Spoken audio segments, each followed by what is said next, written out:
बॉम्बे की हाईकोर्ट ने उसको अपहेल्ड किया और आप सिर्फ मराठाओं की बात करते हैं, मुसलमानों की बात क्यों नहीं करेंगे? वो 50 कास्ट जो मुसलमानों की बैकवर्ड है महाराष्ट्र में, वो देख रही है आपके इस तमाशे को और आपको एक्सपोज करके रहेगी। डर रहे हैं नरेंद्र मोदी की सरकार, क्यों डर रही है? 50% को क्रॉस करिए ना। जब प्यार किया तो डरना क्या, तोड़ जाइए 50% को।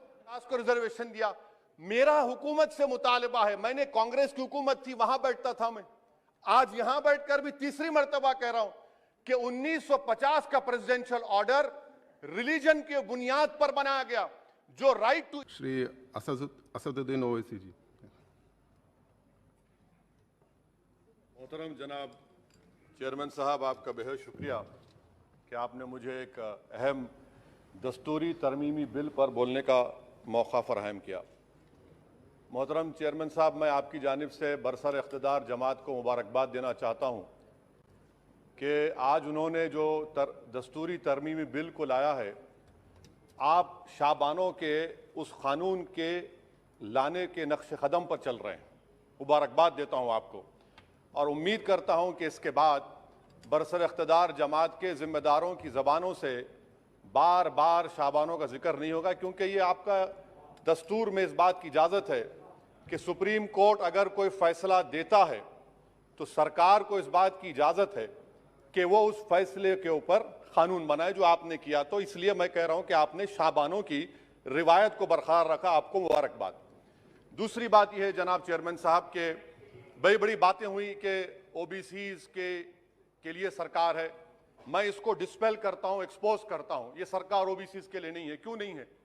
National commission of scheduled caste, national commission of scheduled tribe जो है 338B में उनको जो इख्तियार दिया गया है वो प्लान एंड पार्टिसिपेट करने का। आप ओबीसी में एनसीबीसी कहने के खाली एडवाइस करना, यहां पर प्लान और पार्टिसिपेट है ही नहीं। तो ये आपका एक्सपोज करता है आपकी हिपोक्रेसी को और आपकी मुनाफिकत को। दूसरी बात यह है कि रोहिणी कमीशन ने कहा कि 10% ओबीसी 50% रिजर्वेशन को हासिल कर रहे हैं और 20% जाते हैं, इनको कुछ नहीं मिल रहा है। तो सब कैटेगराइजेशन क्यों नहीं कर रहे आप? अगर आप ओबीसीज के लिए हैं तो उन मखसूस कास्ट के लिए आप हैं, आप तमाम ओबीसीज के लिए नहीं है। ये आप ही का रोहिणी कमीशन ने आया है। तो सब कैटेगराइजेशन आप करेंगे नहीं करेंगे? तीसरी बात यह है कि सर ये कैसा बात है कि अगर रियासत तेलंगाना में जो मुसलमानों की बैकवर्ड कास्ट है उनको रिजर्वेशन मिलता है मगर सेंट्रल लिस्ट में उसका जिक्र नहीं होता, तो एक ऐसा कानूनी मैकेनिज्म बनाने की जरूरत है कि अगर किसी स्टेट और रियासत में वो ये तय करती है कि ये हमारे स्टेट की ओबीसी है तो सेंट्रल लिस्ट में उसका रिफ्लेक्ट होना चाहिए। मिसाल के तौर पर बिहार में सुरजापुरी जात का जिक्र ही नहीं है सेंट्रल लिस्ट में, तो इसका हुकूमत करेगी नहीं करेगी? चौथी बात यह है कि आप क्यों डर रहे हैं? नरेंद्र मोदी की सरकार क्यों डर रही है? 50% को क्रॉस करिए ना। जब प्यार किया तो डरना क्या, तोड़ जाइए 50% को। क्यों 50% को डर रहे हैं आप? जो 50% है उनको 27%, जो 20% है उनको 50%।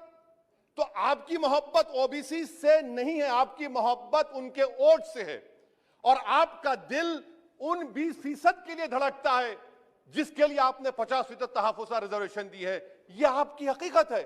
पांचवी बात यह है स्पीकर साहब कि हम हुकूमत से मुतालबा कर रहे हैं कि प्रोएक्टिवली नरेंद्र मोदी की सरकार 50% सीलिंग को तोड़िए, निकलिए। आप क्यों नहीं करना चाहते? करने की जरूरत है, डेटा है, एम्पिरिकल एविडेंस है बैकवर्डनेस का। वो 50%, 27% कैसा दे रही है, गलत है। छठी बात यह है कि सर ये एक सुनहरा मौका है कि आप इस तरह का कानून बनाइए, 50% लिमिट को क्रॉस करिए और ओबीसी समाज से सही मानों में इंसाफ करिए। सर एक और बात, आज ही के दिन 1950 10 अगस्त को प्रेसिडेंशियल ऑर्डर हमने निकाला था, बड़ा तारीखी दिन था जिसमें हमने शेड्यूल्ड कास्ट को रिजर्वेशन दिया। मेरा हुकूमत से मुतालिबा है, मैंने कांग्रेस की हुकूमत थी, वहां बैठता था मैं, आज यहां बैठकर भी तीसरी मर्तबा कह रहा हूं कि 1950 का प्रेसिडेंशियल ऑर्डर रिलीजन के बुनियाद पर बनाया गया, जो राइट टू इक्वालिटी के खिलाफ है। जो राइट टू इक्वालिटी के खिलाफ है। एक सुनहरा मौका आपके पास आया है कि उसको रिलीजन न्यूट्रल करिए। जब शेड्यूल कास्ट में हिंदू, बौद्ध और सिख आ सकते हैं, तो दलित मुसलमान, दलित क्रिश्चियन क्यों नहीं आ सकते? सच्चर कमेटी गवर्नमेंट की कमेटी, उसमें जिक्र लिखा है। आप वो नहीं करना चाहते, आप नहीं करेंगे तो देख रहे उत्तर प्रदेश का अंसारी देख रहा है, उत्तर महाराष्ट्र के वो पसमानदा मुसलमान देख रहे हैं कि क्या तमाशा आप लोग करते हैं। यहां वहां चले जाते हैं, वहां के यहां आते हैं और हम लोग बीच में फंसे हुए रहते हैं। सर, छठी बात यह है, सातवीं बात यह है कि मैं हुकूमत से इस बात का मुतालबा कर रहा हूं कि 1950 प्रेसिडेंशियल ऑर्डर को रिलीजन न्यूट्रल किया जाए। अच्छा, ओबीसी की आपकी सरकार है, 89 सेक्रेटरीज हैं, कितनी ओबीसी है बताइए? 89 सेक्रेटरीज में 5 अगस्त 2009 को एक भी ओबीसी सेक्रेटरी नहीं था। एक शेड्यूल कास्ट और 3 एसटी थे। मुबारक हो आपको, आपकी मोहब्बत ये है, डेटा कह रहा है, मैं नहीं कह रहा हूं, आप मुझे झूठ साबित कर दीजिए। अच्छा, सेंट्रल यूनिवर्सिटी में सर, सेंट्रल यूनिवर्सिटी में 51.6% ओबीसी के पोस्ट वैकेंट हैं। इसीलिए मैंने कहा कि आपको उनके वोट से मोहब्बत है, उनको जमीन से आसमान पर उठाने से आपको कोई मोहब्बत नहीं है, ये हकीकत है सर। और सर, ये यहां पर बैठकर मैंने हमारे कांग्रेस के लीडर की तकरीर को सुना, शिवसेना वाले कह रहे हैं, एनसीपी वाले कह रहे हैं मराठा मराठा। भाई साहब, महमूदुर रहमान कमेटी की रिपोर्ट ने कहा था महाराष्ट्र में कि मुसलमान सोशली एजुकेशनल बैकवर्ड है, जो बॉम्बे की हाईकोर्ट ने उसको अपहेल्ड किया।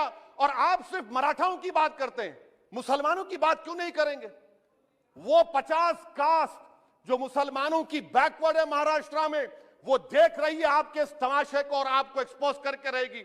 आप उनकी बात ही नहीं करते। मराठाओं को जरूर दीजिए, मगर आपके इस बड़े दिल में क्या उन गरीब मुसलमानों के लिए धड़कता हुआ दिल नहीं है कि हम सिर्फ भिखारी हैं, आपका वोट हासिल करेंगे, आपको नेता बनाएंगे, मुख्यमंत्री बनाएंगे, प्रधानमंत्री बनाएंगे, और हमको क्या मिलेगा? इफ्तार की दावत और मुंह में खजूर, रिजर्वेशन नहीं मिलेगा हमको।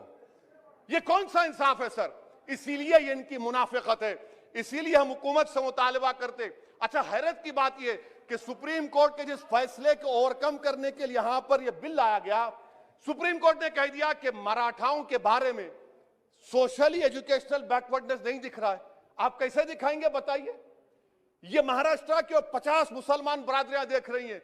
इसीलिए हम हुकूमत से कहना चाहते हैं कि, और मोदी सरकार से, कि आप ओबीसीज के अपलिफ्टमेंट के लिए नहीं हैं, आप मजलूम के साथ नहीं हैं, आप कमजोर के साथ नहीं हैं, आप बेरोजगार के साथ नहीं है। हां, एक हकीकत है, आप ताकतवर के साथ थे और ताकतवर के साथ रहेंगे। आपको वोट की जरूरत है, ओबीसीज और वो जो मुसलमान बरादरियां नीचे, उनको उठाने की जरूरत नहीं है। स्पीकर साहब, ये बिल यकीनन अच्छा है, मैं इसकी तायीद करता हूं। और गालिब ने बड़ा खूब कहा था कि ये जो तमाशा मैं देखता हूं कि बजीचे अतफाल है, दुनिया मेरे आगे, होता है सब शब रोज, तमाशा मेरे आगे। शुक्रिया सर।